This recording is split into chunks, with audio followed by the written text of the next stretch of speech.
How to fix Facebook black screen. Hello everyone. In today's video, I will share with you how to fix this on your Facebook. Just watch this video till the end. Now you should go and open the settings of your phone, then go directly and open apps option. Here on apps option you have to search for Facebook.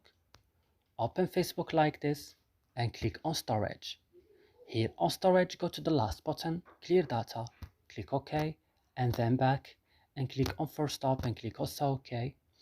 And now you have to go directly and restart your phone. After restarting your phone, you will see that your problem being solved. So I hope guys this video is helpful for you. Don't forget to like, subscribe in our channel. See you another